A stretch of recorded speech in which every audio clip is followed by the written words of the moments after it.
नमस्कार, स्वागत है आप सभी का विशाल सीबीएसई क्लासेस में। आज की इस वीडियो लेक्चर में हम लोग सीबीएसई बोर्ड एग्जाम 2026 के लिए मैथ का मोस्ट इंपोर्टेंट टॉपिक को कवर करने वाले हैं, वो है त्रिकोणमिति। ठीक है, त्रिकोणमिति एक ऐसा पोर्शन है जो कि पढ़ने में और पढ़ाने में दोनों ही लाजवाब मजा आता है। ठीक है, और ये आपका पार्ट 2 वीडियो है। हालांकि हमने पार्ट 1 में इसके इंट्रोडक्शन, डेफिनेशन, इसके fundamental function, Pythagoras theorem, right angle triangle, इन सभी को कवर किया था पार्ट 1 में। आज का ये जो क्लासेज है आपका पार्ट 2 है, इसमें भी हम लोग क्या करने वाले हैं, तो ट्रिगोनमेट्री का हम लोग कुछ बेसिक कॉन्सेप्ट को क्लियर करने वाले हैं। जैसे कि हम लोग यहाँ पे एज लाइक थ्योरी ही पढ़ने वाले हैं। हम जो पढ़ने वाले हैं वो थ्योरी पोर्शन को कवर करने वाले हैं, जिससे आपका जो एक्सरसाइज जो 8.1 है उसकी जो भी डाउट्स है, जो भी प्रॉब्लम है, वो सब सोल्व कर सकते हैं आप इजिली। तो थ्योरी में हम लोग मुख्य रूप से पढ़ने क्या वाले हैं, तो ट्रिगोनमेट्री रेशियो के बारे में पढ़ने वाले हैं और उसके रिलेशन के बारे में पढ़ने वाले हैं। अगर ये दो कॉन्सेप्ट को अच्छे से समझ लेते हैं इसलिए, तो एनसीईआरटी से कवर कीजिए या आरएस से कवर कीजिए, ये मैटर नहीं करता है। मैटर ये करता है कि थ्योरी आप क्या पढ़ें। अगर थ्योरी आप कॉन्सेप्ट को ओवरव्यू अच्छे से समझ पाइएगा, जितना कॉन्सेप्ट क्लियर रहेगा, क्वेश्चन सोल्व करने में उतना ही मजा आने वाला है। ठीक है, तो हम लोग अब तक क्या पढ़ चुके हैं देख लीजिए। ये सब जो आप डिफिनेशन वगैरह देख रहे हैं, ये सब हम लोग पहले ही पढ़ चुके हैं पार्ट 1 में।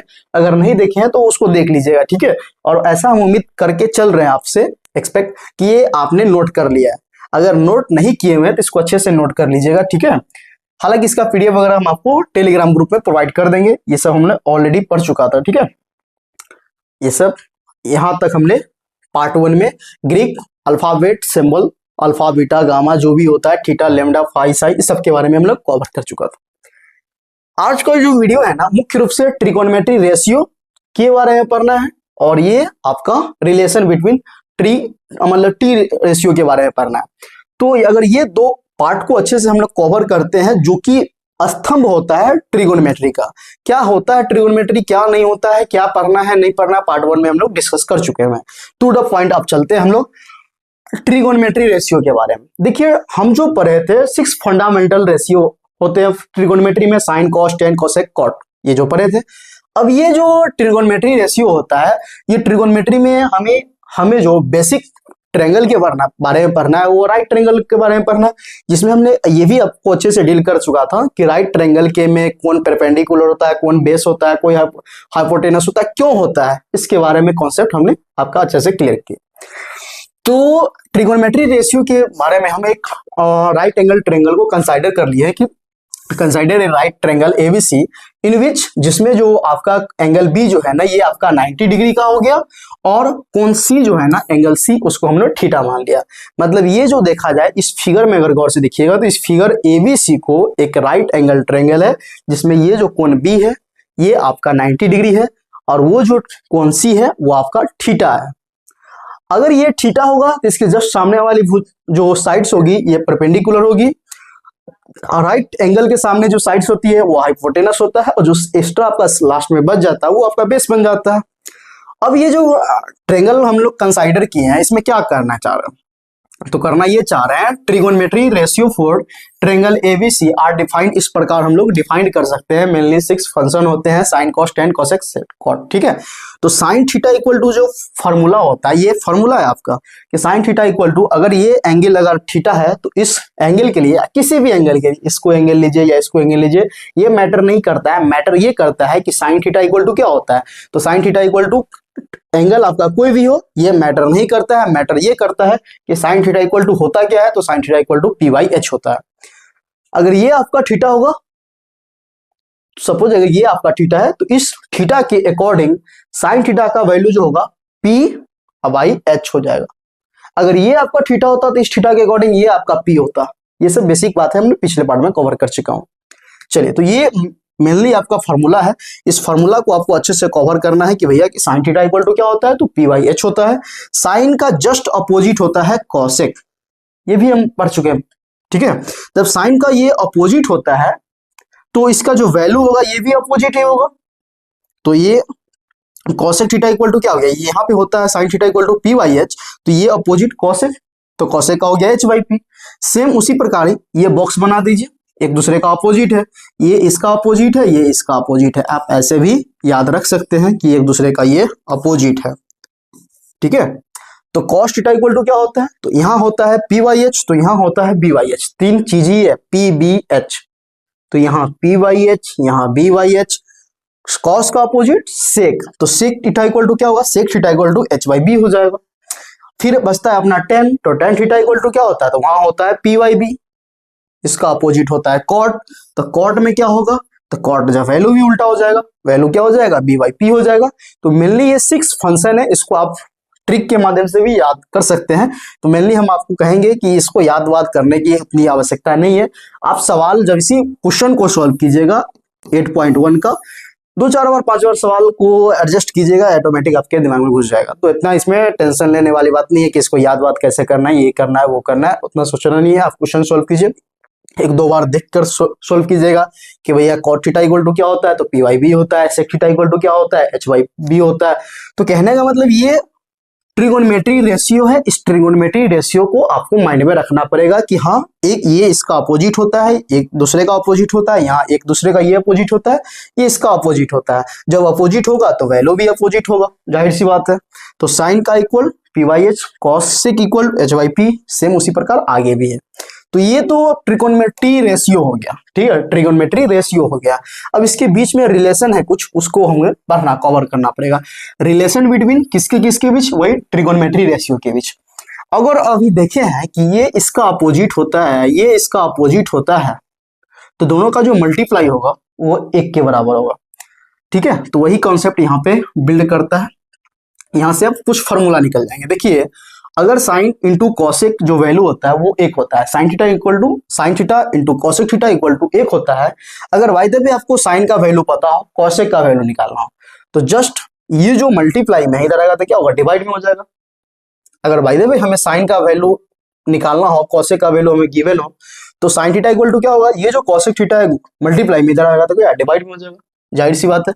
तो हम बोल सकते हैं यहाँ से कि साइन थीटा इक्वल टू क्या होगा, 1 बाई कॉसेक थीटा, ठीक है।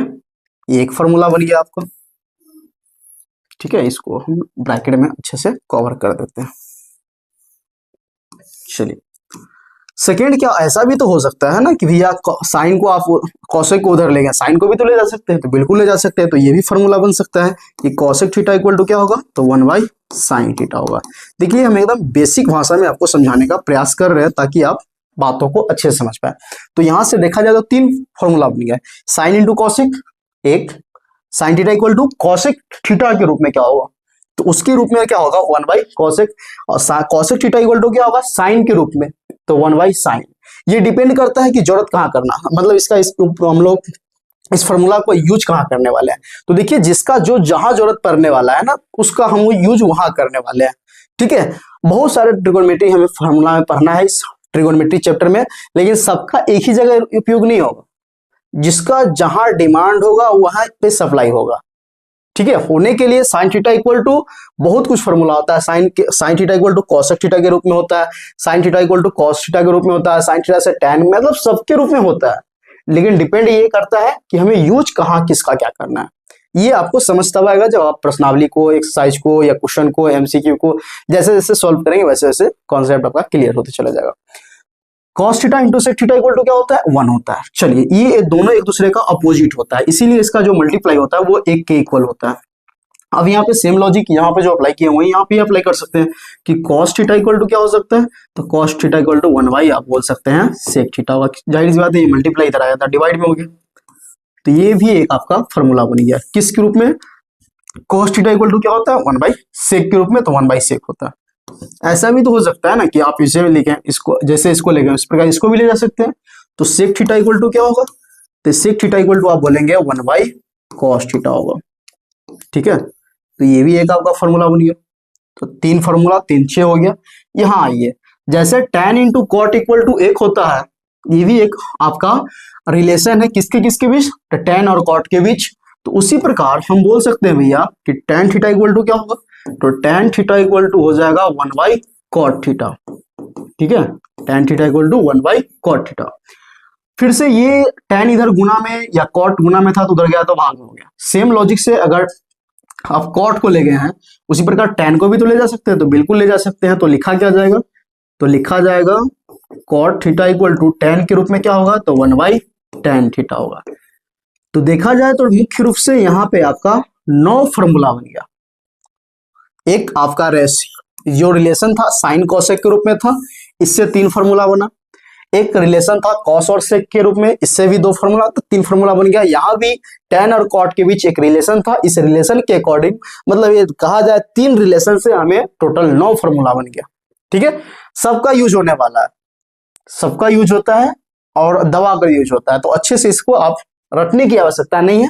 कॉन्सेप्ट समझिए कि ये दोनों मिलकर मतलब रिलेशन साइन और कॉस का एक दूसरे का अपोजिट होता है, ऐसा रिलेशन है।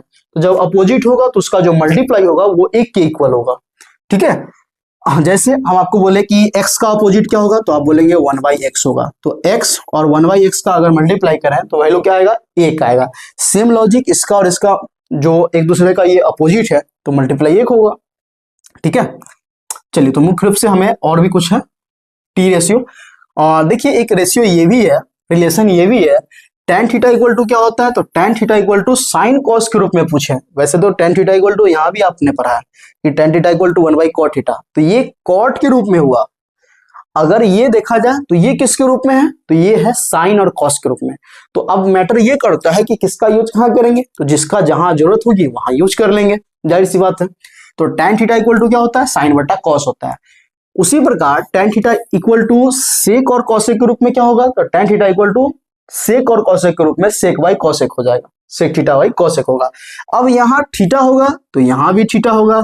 यहाँ अगर लिखा जाए कि tan ए, तो अगर यहाँ ए लिखा हुआ है तो यहाँ भी ए हो जाएगा, सेक ए बटा कॉसेक ए।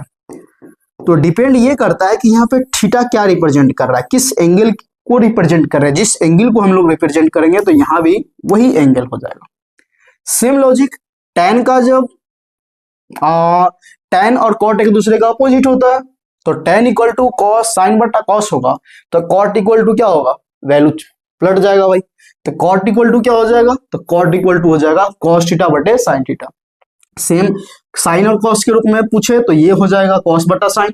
अगर कॉसेक और सेक के रूप में पूछे तो cot थीटा इक्वल टू हो जाएगा कॉसेक थीटा बाई, ये आपका कॉस नहीं होगा, ये आपका हो जाएगा सेक थीटा। ठीक है, यहाँ पे गलती लिखा हुआ था, तो इसको आप अच्छे से कवर कर लेंगे। ठीक है, tan theta equal to sec by cosec, cot theta equal to cosec by sec, तो इसको अच्छे से कवर कर लेंगे। नेक्स्ट पार्ट में हम लोग इसके बारे में पढ़ेंगे, ट्रिगोनोमेट्री रेशियो के बारे में। तो हमने 2 पार्ट किया अब तक, एक में इंट्रोडक्शन पढ़ा, मतलब डिफिनेशन वगैरह हमने पढ़ा, right angle triangle, Pythagoras theorem, इस सब के बारे में अच्छे से बेखूबी हमने पढ़ा। परपेंडिकुलर बेस और हाइपोटेनस के बीच रिलेशन हमने पढ़ा। मतलब पार्ट 1 को नहीं देखे तो अच्छे से देख लीजिएगा, बेसिक वहीं पे है। इसके बाद आज की इस क्लास में आप मुख्य रूप से 2 बात पढ़े हैं, एक ट्रिगोनोमेट्री रेशियो पढ़े हैं और उसके रिलेशन को पढ़े हैं। उम्मीद है ये वीडियो अगर अच्छे से समझ लिए हैं, अच्छे से इस लेक्चर को देख लिए हैं, फॉर्मूला को नोट कर लिए हैं, तो अब आप आराम से प्रश्नावली जो आपका एक्सरसाइज 1.8.1 है इसको आप अच्छे से बनाइए और सब सवाल आपसे बन जाने वाला है। ठीक है, जल्दी इसका सॉल्यूशन हम आपको प्रोवाइड करने वाले हैं। ठीक, तो धन्यवाद।